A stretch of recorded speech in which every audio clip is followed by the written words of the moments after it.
Ini yang pasti juga sudah ditunggu-tunggu oleh masyarakat. Pertanyaan saya ini adalah pemirsa, karena konflik yang terjadi saat ini, apakah penambangan, pengukuran akan ditunda terlebih dahulu karena ada masyarakat yang belum sepakat, ataukah bagaimanapun juga ini akan lanjut terus? Itu yang akan saya tanyakan kepada Pak Ganjar. Pak Ganjar, dari LBH kan mengatakan bahwa masih ada masyarakat yang belum sepakat nih. Nah, kalau begitu ini bagaimana Pak?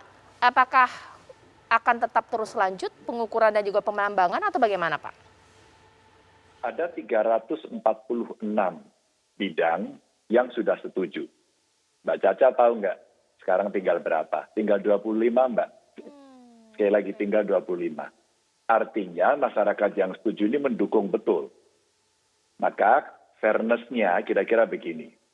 Yang menolak kita hormati, yang menerima juga kita hormati. Ya. Maka kemudian apakah pengukurannya akan berhenti? Tidak. Pengukurannya jalan terus, bahkan sampai pada hari tadi itu tinggal 25. Maka kalau besok dilakukan pagi hari sudah selesai. Kalau itu kondusif maka selesai. Nah, kita menghormati yang belum diukur begitu. Yang belum diukur bagaimana? Kita negosiasikan. Sehingga harapan saya tidak, atau jangan tergesa-gesa menutup pintu dulu. Kami pokoknya tidak mau, ya. Sehingga nanti kita bisa membuka ruang-ruang dialog yang ada itu. Dan angka-angka ini saya tampilkan agar bisa menunjukkan progres.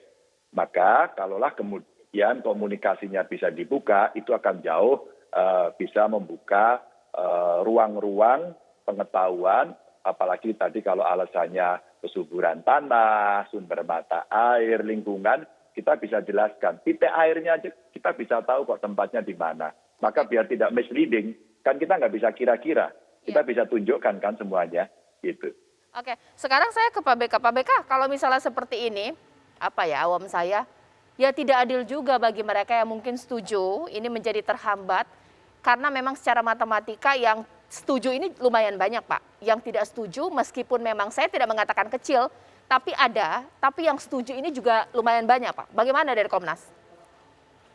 Ya, Komnas pada pertemuan tanggal 20 Januari kemarin itu kami juga dimarahin oleh warga yang mendukung wadah dijadikan kuari karena dianggap menghalang-halangi mereka begitu. Tapi kita kan juga harus mempertimbangkan bagaimana sikap dari kawan-kawan yang sampai hari ini masih menolak, sehingga dengan adanya dua perbedaan kutub tersebut, maka supaya ya tadi seperti yang tadi sampaikan Pak Gubernur, supaya adil begitu, setara, ya udah dialog begitu. Sehingga dengan dinamika yang ada, masing-masing pihak bisa menyampaikan tuntutan, harapannya segala macam, bahwa sikapnya kemudian nanti menolak atau kemudian menyetujui, itu diserahkan kepada masing-masing individu. Tetapi paling tidak pengetahuan atau kemudian sikap yang diambil itu setelah mendengarkan semua aspek yang dibicarakan dalam dialog tersebut. Oke. Itu seperti itu, Mbak. Ya, Pak BK ditahan dulu. Sebelum saya ke Pak Beni, mungkin kita cek dulu kondisi malam hari ini di lokasi seperti apa. Nah, ini rekan kami pemirsa sudah siap mengabarkan langsung dari lokasi. Edi Suryana akan menggambarkan situasi di sana. Harapan saya sih kondusif malam hari di sana. Tapi bagaimana faktanya? Edi, malam hari ini di tempat Anda mengabarkan seperti apa kondisinya? Silakan.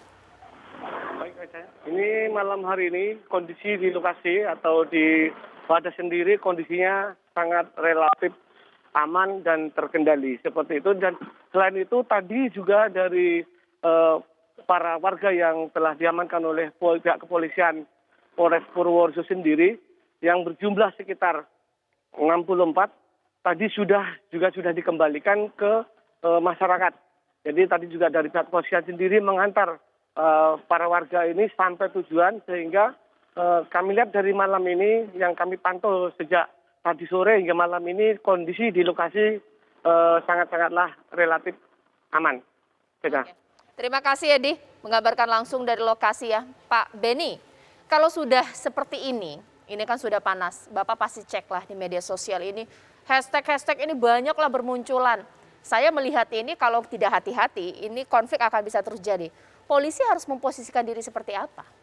Yang pertama kalau menurut saya perlu edukasi kepada masyarakat.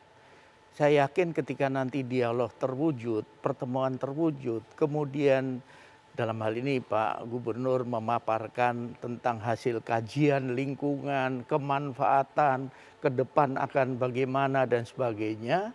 Saya yakin nanti kalau beliau-beliau nanti warga ini didampingi oleh mereka yang katakanlah akademisi atau penggiat dan sebagainya, untuk membantu menjelaskan kepada publik. Ini sesungguhnya tujuannya baik untuk publik, untuk masyarakat. Ya. Kalau ini tertunda, akan tertunda. Nah, kemudian untuk kepolisian, saya yakin nanti Babin Kamtipmas, kemudian intelijen turun untuk meredakan situasi. Sekali lagi, edukasi menjadi penting. Ya. Karena melihat jumlahnya yang signifikan, yang mendukung dan yang tidak mendukung hanya sedikit. Ini pun potensi konflik ada di antara mereka. Oleh sebab itu perlu diantisipasi, Ya. terus dipantau, redakan situasi sehingga nanti kita dorong dialog secepatnya bisa terwujud. Oke. Saya yakin Pak BK nanti ahlinya lah itu. Oke. Nanti Pak BK dengan teman-teman dari LBH Baik. juga ikut mendorong dialog Ya, ini. Mas Yogi, kalau dari LBH sendiri sepakat tidak bahwa di sini ternyata yang tidak setuju ini puluhan, yang setuju ini ratusan. Nah, ini bagaimana? Saya kira itu tidak benar gitu ya, karena mayoritas warga Wadas itu semuanya mayoritas ya itu keberatan dengan keberadaan pertambangan batuan kuari di sana. Itu pertama. Nah, yang kedua, saya sepakat dengan Pak Bin tadi bahwa edukasi memang harus diberikan kepada masyarakat, tapi tidak hanya masyarakat, pemerintah pun juga harus diberi edukasi, polisi pun juga harus diberi edukasi. Kenapa pemerintah begitu? Saya ingin sampaikan bahwa izin penetapan lokasi yang kemudian diterbitkan oleh Pak Ganjar itu secara substansi itu sudah bermasalah. Bagaimana mungkin gitu ya ketika IPL ini berada di rezim hukum Undang-Undang Pengadaan Tanah untuk Kepentingan Umum, di mana di dalamnya tidak ada pemanfaatan tanah untuk pertambangan, sementara di IPL itu kemudian memunculkan pertambangan sekaligus sebagai satu kesatuan dengan IPL bendungan benernya.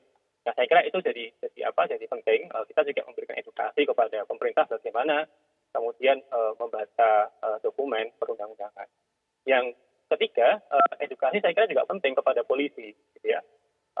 Situasi yang terjadi kemarin hingga hari ini itu sebenarnya semakin menunjukkan bahwa ada yang kemudian tidak dipahami oleh polisi, terutama soal penghormatan, perlindungan dan pemenuhan terhadap hak asasi manusia. Indonesia sendiri sudah punya Undang-Undang 39 tahun 99 tentang hak asasi manusia, bahkan di internal Polri sendiri itu sudah ada Perkapolri tentang implementasi prinsip-prinsip hak asasi manusia. Nah, celakanya itu kan kemudian tidak pernah kemudian diindahkan dalam perkara di Wadas ini. Kita bisa melihat kekerasan terus terjadi gitu ya, bahkan penangkapan yang tidak prosedural itu terus dilakukan, bahkan akses bantuan hukum kepada kawan-kawan warga yang ditangkap itu pun juga dihalang-halangi. Nah, saya kira jadi penting juga memberikan edukasi kepada polisi dan pemerintah. Baik, nanti saya minta jawabannya ya kepada Pak Ganjar. Karena saya juga sampai saat ini juga belum terang benderang ini sebenarnya apa suasana kebatinan masyarakat desa Wadas yang terjadi saat ini. Apakah hitungan matematikanya belum ketemu? Ataukah jangan-jangan masyarakat masih khawatir nih tidak dibayar? Nah, sesaat lagi di Apa Kabar Indonesia Malam.